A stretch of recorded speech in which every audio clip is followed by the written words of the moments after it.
First things first, I want to apologize for these not getting copied correctly. So we're going to be having upside down stuff. We've got to flip the pages around for and all sorts of things. So the next one has already been copied already. It was copied at the same time. So I'm guessing the same thing happened to that one. So I will have to just make sure that in the future they get copied correctly. In the meantime, as well, if you don't remember how to assemble these, I bet at least one of your table mates or classmates will do so. So let's get started here, solving systems using tables and graphs. And so first things first, a system of equations is a set of two or more equations using the same variables. And then more specifically, a linear system is the set of two or more, we need to add a word in there, linear equations with the same variables. And so we'll get to some examples in a little bit. The solution of a system is a set of values for the variables that makes all the equations true. Right? So we're going to have a few different possibilities there, which we'll get to in just a little bit. So we're going to have four different types of systems. And a system could be one or more than one of these things at the same time. So an inconsistent system is a system with no solution. A consistent system is a system with at least one solution. An independent system is a system with a unique solution. And a dependent system is a system that does not have a unique solution. So we have a few different categories here. We could have a situation where the lines intersect. And this is, I guess we're going to call it the most common. And so we have one solution when this happens. And so it is a consistent system. And it is an independent system. Consistent because it has at least one solution. And independent because it has a unique solution. Parallel lines will result in us having zero solutions. And so this is what we're going to call an inconsistent system. And lastly, we could have coinciding lines. And this means we basically have the same line twice. So they're laying right on top of each other. And when that happens, we have infinite solutions. And so this is a consistent system because it has at least one solution, but it is a dependent system because it does not have a unique solution.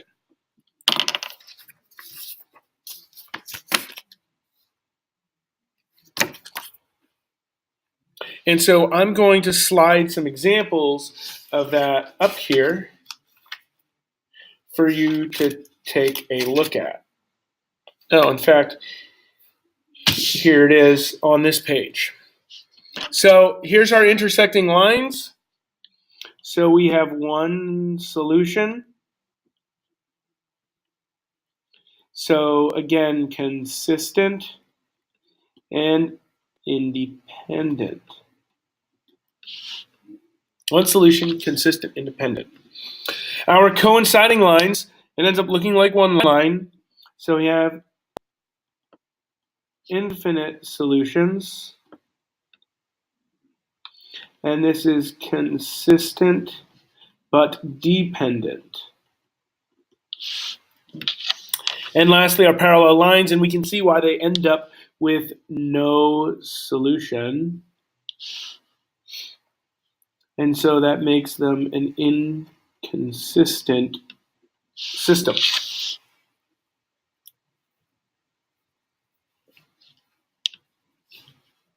So now we're going to find example one, which is right here.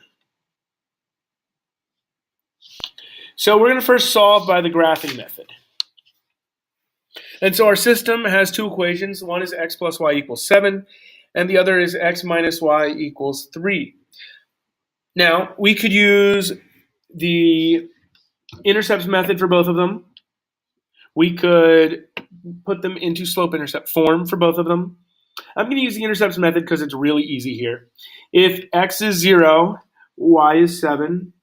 And if y is 0, x is 7. And so I'm going to grab my ruler and draw this line nice and straight across here.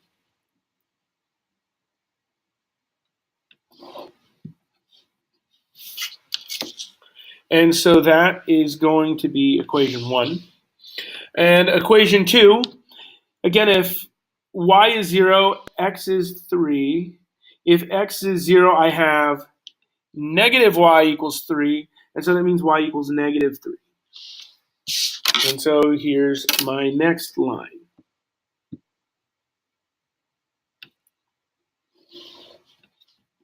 And one of the reasons rulers are going to be really important here, because when we're solving these by graphing, we're looking for their intersection point. And without a ruler and a line drawn accurately, it's going to be really difficult. And so as we look at the graph, we realize here is the intersection point. I just circled it. And so I'm going to look for the coordinates of that point, and that's 5 on the x-axis and 2 on the y-axis. So we have the point 5, 2. Try B on your own. So pause the video, try B on your own, and then you can start the video back up and I'll show you the answer for B.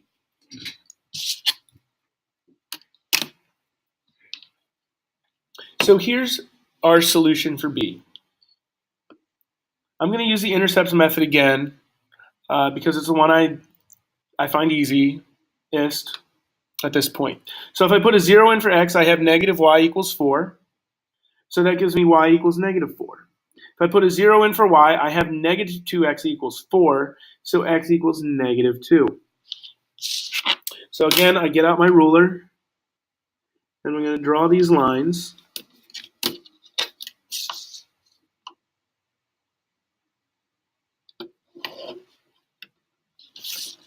So there's line 1. And then so our second one, if x is 0, y is 1/3, which is a little tough, but it's there. And when y is 0, x is 1.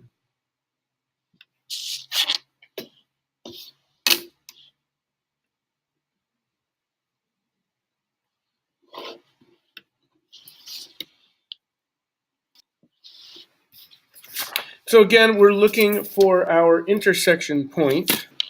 All right, and so I've got my intersection point, and it is approximately at negative 2.5, positive 1.3 repeating, or we could call it negative 5 halves, and positive 4/3. Not as easy of an example, though, for sure.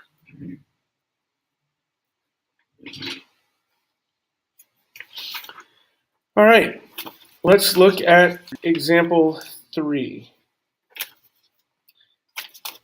And so we're going to flip the page. And we're going to actually teach you how to use your graphing calculator to find the solution. For those of you with TI calculators, it's going to work pretty nicely. So I'm going to set that here so you can see it, hopefully, and see our system next to it. So I'm going to hop into my y equals menu, and I want to make sure it's cleared out, and I want to make sure my plot 1 is off. And I'm going to type in my equations. But I just noticed we have a problem, and maybe you notice it too, is we're not in slope-intercept form, so I can't actually put these in my calculator. So let's actually go and solve these for y. So that's equation 1, that's equation 2. So the first one, I subtract 2x from both sides. And then I need to divide by negative 1. So y equals 2x minus 4. And for the second one, I subtract 5x. And then I need to divide by negative 1 again.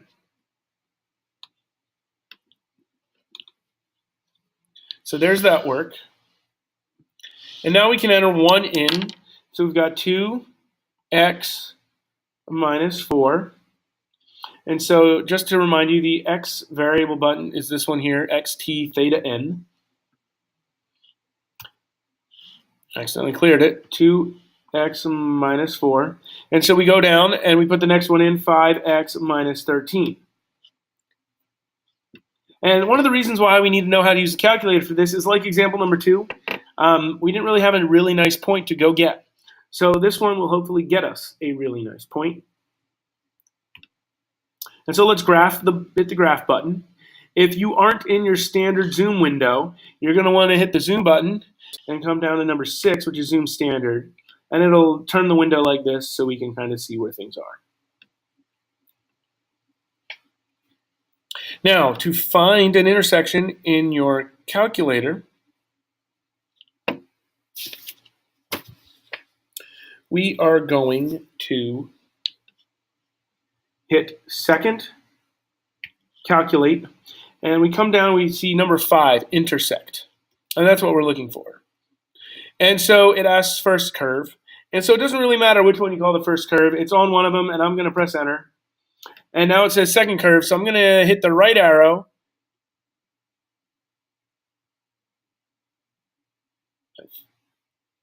Oh, no. Yeah, right arrow.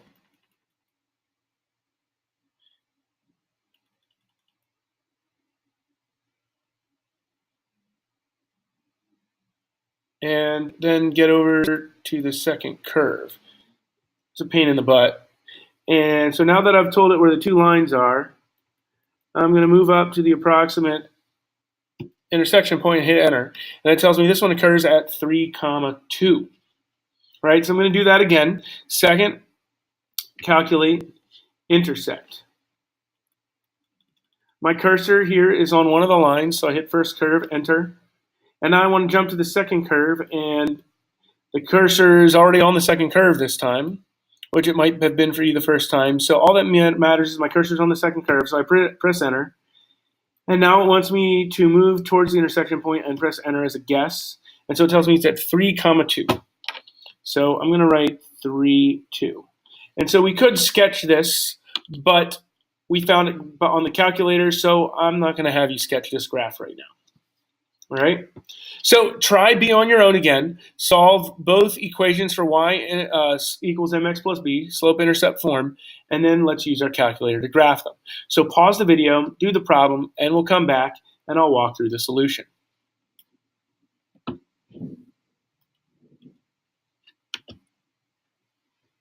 So our first equation, when we solve it for y, we get y equals negative 3x plus 5. And our second one, when we solve for it, we subtract x from both sides, giving it's 2y equals negative x plus 4. Then we need to divide by negative 2, so we get y equals 1/2 x minus 2. And so let's come up and put those in our calculator. Negative 3x plus 5 and 1/2 x minus 2. Make sure you put your 1/2 in parentheses. If you do not, you're going to do 1 divided by 2x, just to warn you. Graph. So here's our system. So second, calculate. Select option number 5. My cursor's already blinking on one of the curves, so I've hit enter. Now I see my cursor blinking on the second curve, so I hit enter. And now I want to slide my cursor right towards the guess, and it'll run a calculation. And so we get the point 2, negative 1.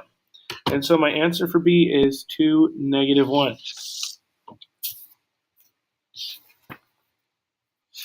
I guess that was actually example 3, which is fine because I like doing those before the real life application. And so we're actually going to flip back to example 2 now and work on this example. So Alice bought 2 pounds of cheddar and 3 pounds of turkey. She paid $26.35.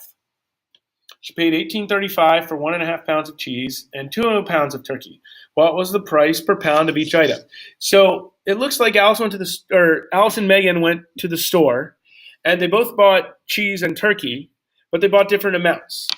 And so we can use this to help tell us how much each one costs. So we need to write our equation. So I'm going to say let x equal pounds of cheddar and Y equal pounds of turkey.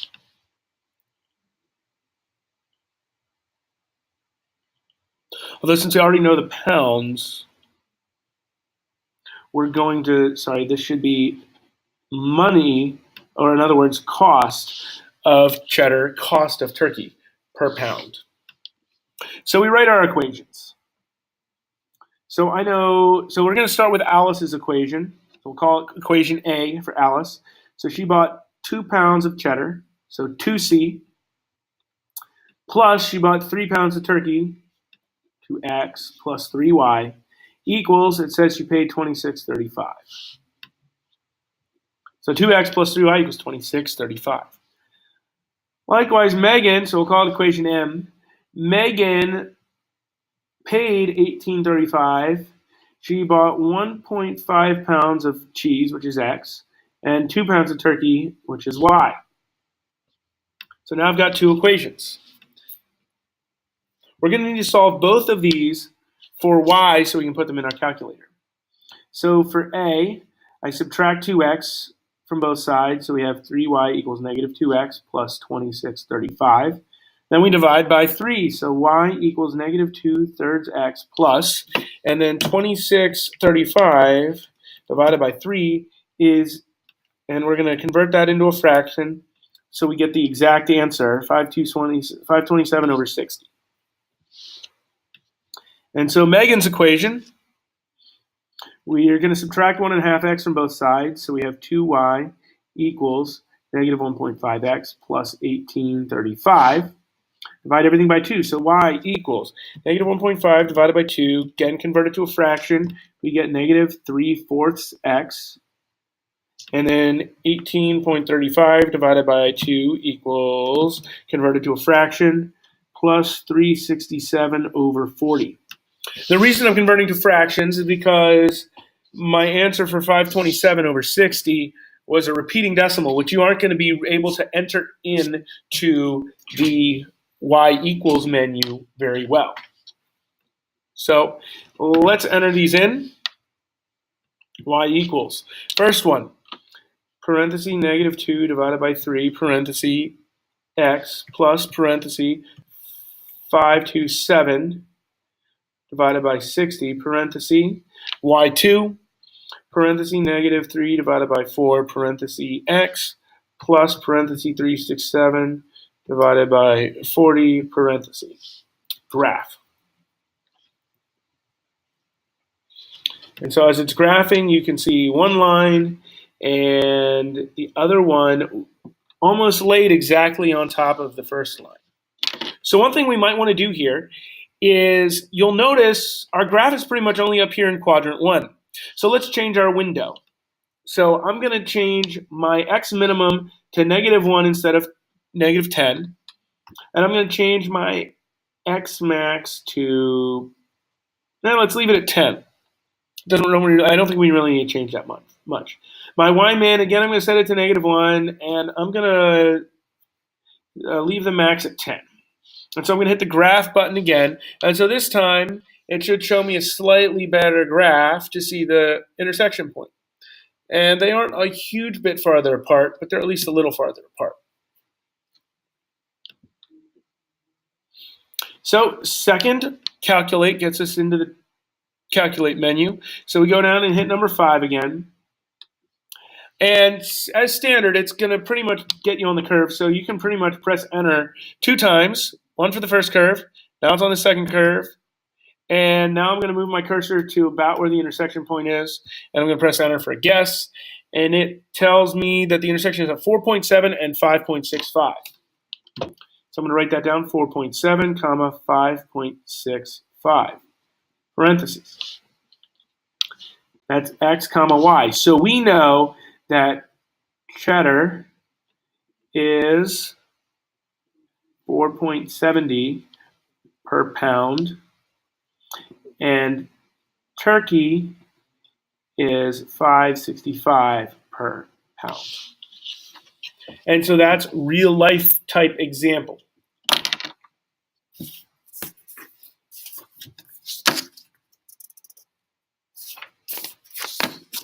So So let's shoot up to example 4, shoot over to example 4. And again, I got to rotate the paper.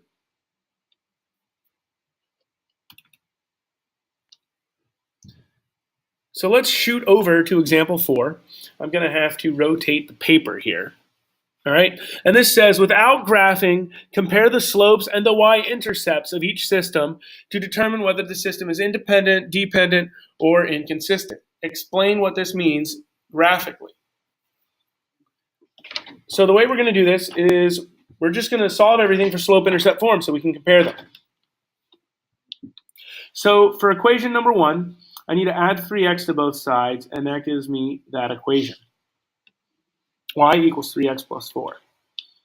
The second one's a little more difficult. I need to subtract x first, so I get negative 1/3 y equals negative x plus 1. And then to get rid of this, I need to multiply by negative 3. And so that gives me y equals 3x minus 3. Negative 3 times negative 1/3 y is y. Negative 3 times negative x is positive 3x. And negative 3 times 1 is negative 3. So here's my system rearranged. Notice my slopes are identical. That means I have parallel lines. So the next thing we're going to look at is the y-intercepts. They are different. So that means they are not the same line. So if we go back and look at our table on the front page, parallel lines gives us 0 solutions and an inconsistent system. So this example, parallel lines, different y-intercepts tells me no solutions and that it is an inconsistent system. Let's look at another example. Again, we want to solve everything for y. So first equation, we subtract 2x from both sides, so 3y equals negative 2x plus 1. Divide by 3, y equals, I'm going to write it up here, y equals negative 2/3 x plus 1/3. For b, all I need to do is subtract 4x from both sides, so y equals negative 4x minus 3. Different slopes tells me I've got intersecting lines, so I have one solution, which means it is consistent and independent. And you can look at that on the table on our front as well. And so here's our last possibility. When I solve the second equation for y, the first one already is, I subtract 6x from both sides, so negative 3y equals negative 6x plus 9. Then I divide everything by negative 3, so y equals 2x minus 3. Notice these are the exact same equation. I have the same slope and the same intercept. So these are coinciding lines, which tells me that I have infinite solutions, and that means I have a consistent but dependent system. So there are our 3 types again in an algebraic manner.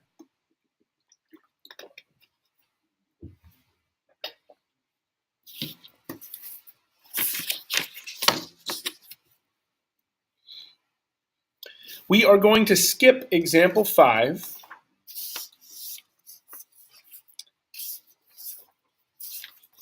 Which basically is the rest of our packet. So we're going to skip example 5, and you can now spend the rest of the period working on the homework worksheet for this section.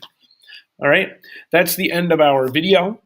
So let me know if you have any questions. If you are watching this on a day when I am not in class, feel free to email me or contact me via Canvas, although I can't guarantee I'll be able to get back to you during class. Have a great day.